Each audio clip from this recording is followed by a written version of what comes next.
I'm back with some more Bannerlord, and today, taking a look at another mod. This one was recommended to me by Lucas Jensen. The mod is More Troops, and there's a few other ones with it. Like there was a More Troops reskin, which is like an additional mod, and I don't think I quite realized what I was getting into. Because after downloading them all, it turns out you have to download about 10 different mods, and I've got a ton of different modules activated. The mod is very like modular, so like when you select to enable your mods, there's a More Troops Blandian folder, there's a More Troops Empire folder, and there's one for each faction. So I don't know if you can toggle those on or off depending on what ones you want to use. But we ended up with about 10 different mods, 20 different files. Let's jump in and view these overhaul troops. So we'll start off with the Blandian troop tree. So first off, you got the boar troop tree. I think originally this used to just be a 3-step tree in the base game, but they've added some. They've just expanded upon this tree. It's not the biggest expansion, but they've just given some more choices. Next up, entirely new to the game, we have a Dock line, and this is basically similar to if you've ever played the Docks in Warband. They've basically pulled the two from there, where you have the Docks sergeant. This is your main bulk infantry. They tend to come with these very large shields, and they tend to come with a pole arm as well. They're very anti-cavalry. And then the classic Dock Sharpshooter. I mean, you can't go wrong with this line. This was like pretty much one of the best ranged in the in Warband. You'd sit in a castle, you'd have the walls stacked with sharpshooters, and not a single unit was going near your walls. But again, you can see they've got the giant like tower shields. They also come with a Morning Star and a crossbow. But here's the main Blandian troop tree that we want to take a look at. And damn, that's a mighty mustache. You will notice some of the troops are the same, but most of them have been like reskinned or something. A lot of them, like, I mean, if we take a look at the man at arms, I mean, his helmet's looking a bit like a tin can, but it looks pretty cool. You got the sergeant, you got spear sergeant and sergeant. So he's got some javelins and throwing axes. Oh, my bad. And then he's also got a pole axe, which this looks like something. This looks like an Empire unit out of the Warhammer universe. And we actually have handgunners. Blandian has been given a couple of rifles. And then also you have a longbow. What's a bit interesting is you entirely have crossbows all the way through, and then you get to here, and he suddenly becomes a longbow archer. We also got a bit of cavalry over here, and you can see with the retexture and stuff, with the lances. He's got a giant candy cane. But the reskins are looking pretty good. And then we can see them finally for the Blandians. You have the Squire line where they usually go into knights. Again, has been reskinned. It's looking more like a Swardian knight from Warband. But it's a pretty cool like look on the helmets and everything. This mod does include a lot of overhaul armor mods like open source armory, Swardian armory. There's a Vega armory just for Vega units. There's a lot of assets into this mod to reskin everything. And then we also have a Hunt Marshal, which... Oh man. That armor actually looks really good. So next up we have Sturger. I don't think Sturger quite has as many changes as Blandian has, but this is the main Sturgeon troop tree with the recruit. So you go down the infantry line, become a soldier, spearman, spear guard. I'm sorry, but I'm probably not going to attempt to pronounce that. But you have a horse butcher line. If we take a look at the spear, you can see it's a pretty heavily armored one. Comes with a throw-in axe, also a sword and shield. and then a polearm. Whereas this guy, he comes with similar stuff, but he's slightly more efficient with a polearm and doesn't have a throw-in equipment. And then here you've got your actual infantry soldier. This would be your axe guy. You can see he also comes with throw-in equipment, a heavy shield. Then we've got some ranged. So we got two types of ranged. So you have mounted cavalry. Mounted cavalry? Is not all cavalry mounted? But we have horse raiders. So these have javelins. There's only 5 javelins though, so I mean, you're not exactly gonna do a lot of drive-bys with this unit. And then we actually have an archer, and surprisingly, the archer is quite heavily armored. You don't see that often, but the archer, he's a bulky one. Has an axe, shield, and then obviously bow and arrow. But the armor he's in looks quite heavy for different archers. And then here we go, Sturgeon Warrior Son. This would be where you actually get your cavalry. This is the this won't be your ranged cavalry. This is your actual, Lancing cavalry. Take a quick look at that. You can see similar armor to the rest of them. A massive polearm. I wonder if that can also yeah, it's not just a thrusting polearm. You are going to be swinging that bad boy, and you, I mean, when you swing a polearm from cavalry, you are slicing people in half. And you'll notice when I clicked on it, it took me to a new troop tree, the Sea Raiders. It looks like the Sea Raiders have also been overhauled in this mod and given an entirely new look. Here we go back, and then we have a berserker then.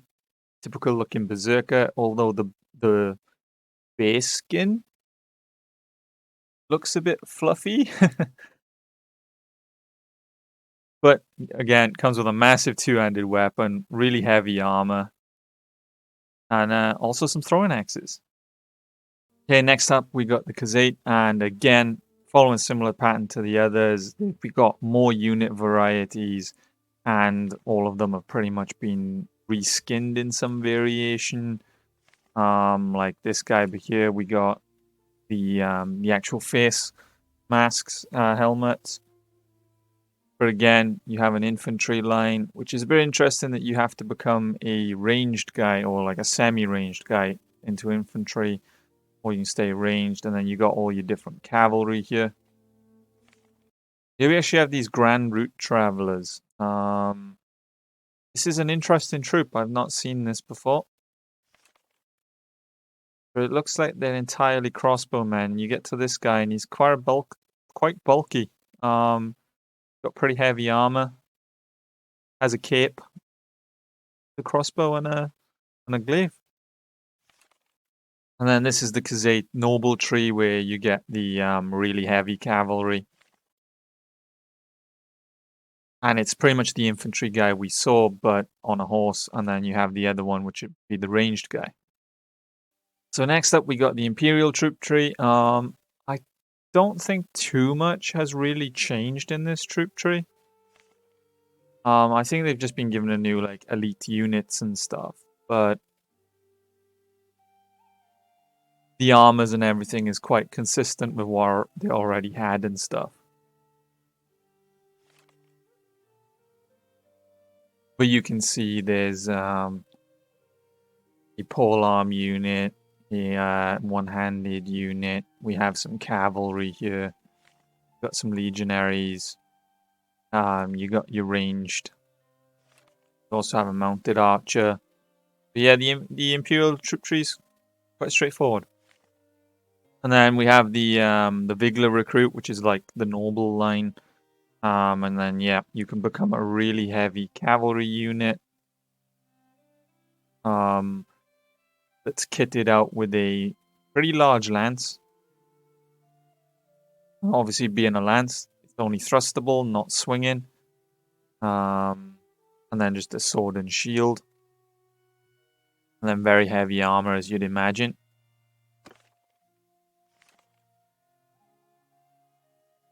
And then you have a high tier guard, which is basically similar to the legionary, I believe, but just very heavy.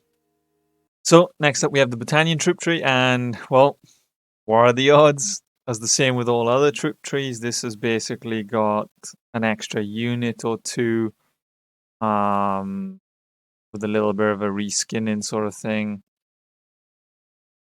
But it's pretty much similar to everything else. Then if we take a look at the noble line, this is how you get the really good archers in the game. You can see they have a pretty good mounted unit, and the we have the archer unit from before. And then we have this really heavy mounted unit, which that looks like some very heavy armor. Looks like something out of Skyrim, like the bandits from Skyrim with that armor, man. And again, comes with a throwing spear, a pretty large sized lance, and then a one-handed shield. In the battalions, we also have this lowland tree, which I believe is pretty much entirely new. Which actually goes down a crossbow route. So you got like a battalion crossbow guy. And then also you have like a clansman route, which goes into a guard or a gallowglass. Which pretty interesting new troop tree. So last up we have the Aserai, and so this is the main Aserai troop tree. You can see you can become a tribesman, skirmisher, you go down the archer route. This is the archer. We can become an infantry unit. And then this is your infantry or javelins. You actually have horse archers and horse lancers. Just similar armored. And then their weapons are similar to other tier weapons. We also have a Palace Guard, which is your bulk heavy infantry, which doesn't come with a shield. It's more like a Berserker equivalent from Sturgia. Comes with a very heavy axe. Interesting that the heavy executioner's axe type, one-handed weapon, class, two-handed axe. And then here you've got the Aserai, like noble tree, which actually becomes this champion. The champion comes with a polearm, one-handed shield, throwing javelins, and then also you got here another cavalry choice. And then there's some changes to some of the minor factions in the Aserai. Like here, this has been expanded upon with an optional too, and I think the armor actually looks pretty cool with the camels. But you can see they can become a skirmisher, which I believe is throw-in. Yeah. They come with 2 sets of 5 javelins. Or you got a camel archer. Do your drive-bys on a camel, why not? And then it's the same here. This has been expanded upon, whereas you used to have just the Royal Guard, I believe, was the end line for this troop. Now, not only do you have the Royal Guard, which looks pretty cool, you also have the Grandmaster, which this kind of looks like some sort of like secret order sort of thing, and quite like the look of these ones. So that covers the bulk of the unit changes in this mod. I recommend giving it a go if you want a different variation in your game. So it doesn't really, it just overhauls all the troops in the game. So the base game is still the same. So if you enjoy that Bannerlord base game and you don't want any of those fantasy overhaul mods or anything like that, I recommend giving this mod a go, because it'll bring a different variation to your single player. There's way more troops to choose from. There's so many different troop trees now. As always, if you enjoyed the video, leave a like, subscribe, And if there's any other mods you want me to check out, always leave a recommendation below. And until next time, see ya!